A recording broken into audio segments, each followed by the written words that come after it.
بسم اللہ الرحمن الرحیم۔ حضرت علی بن حسین علیہ السلام سے روایت ہے کہ بنی اسرائیل میں ایک شخص کفن چور تھا جو مردوں کی قبروں کو کھود کر ان کا کفن چوری کیا کرتا تھا۔ اس کا ہمسایہ اس کی اس حرکت سے واقف تھا۔ ہمسائے نے اسے کئی بار اس فعل سے باز رہنے کی نصیحت کی مگر وہ باز نہ آیا۔ ایک دن کفن چور کا ہمسایہ سخت بیمار ہوا اور اسے محسوس ہوا کہ وہ اس دنیا میں تھوڑے دن ہی زندہ رہ پائے گا۔ ہمسائے کو اس بات کا خوف ہوا کہ یہ کہیں میرا کفن ہی نہ لے جائے۔ اس نے کفن چور کو اپنے گھر بلوایا اور کہا، بھائی یہ بتاؤ کہ میرا برتاؤ تمہارے ساتھ کیسا رہا؟ اس نے جواب دیا کہ آپ میرے بہت ہی نیک ہمسائے ہیں۔ تب اس نے کہا کہ میری ایک حاجت ہے۔ کفن چور نے کہا، فرمائیے آپ کی کیا حاجت ہے؟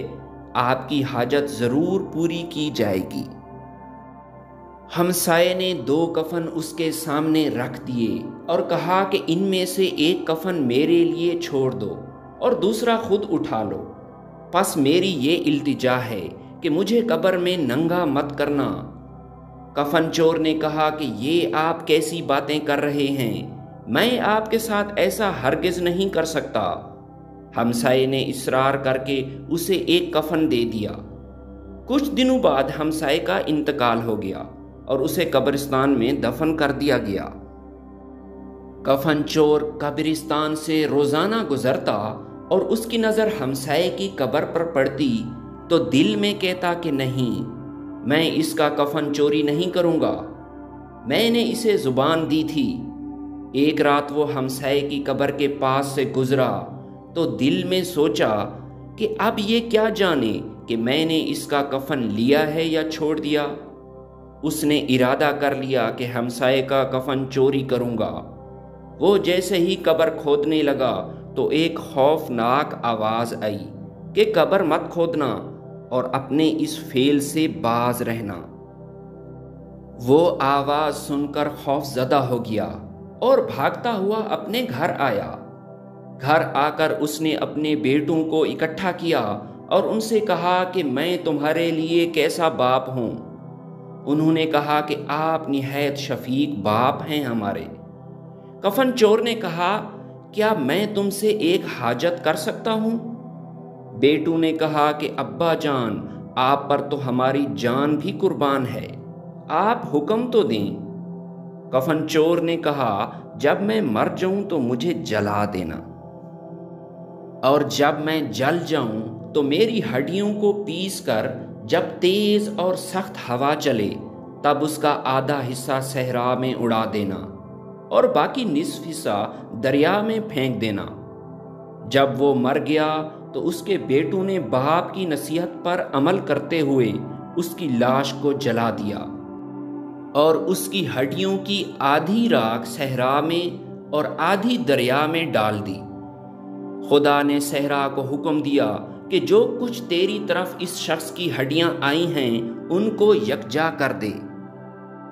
اسی طرح دریا کو بھی حکم دیا کہ ہڈیوں کا جو حصہ تمہاری طرف آیا ہے ان کو جمع کر دے، اور کفن چور کو زندہ کر کے کھڑا کر دیا اور اس سے پوچھا کہ کس سبب سے تو نے اپنے بیٹوں کو ایسی وصیت کی تھی؟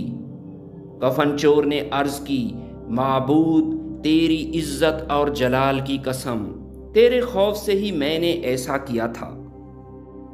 میں نے ایک ناکام کوشش کی تھی کہ تیرے سامنے حاضر ہونے سے بچ جاؤں گا۔ ارشاد باری تعالیٰ ہوا، اچھا اگر تو نے میرے خوف کی وجہ سے ایسا کیا ہے تو تیرے دعوے داروں کو میں روز قیامت راضی کر لوں گا اور تیرے اس خوف کو امن میں بدل دوں گا اور تیرے گناہوں کو معاف کر دوں گا۔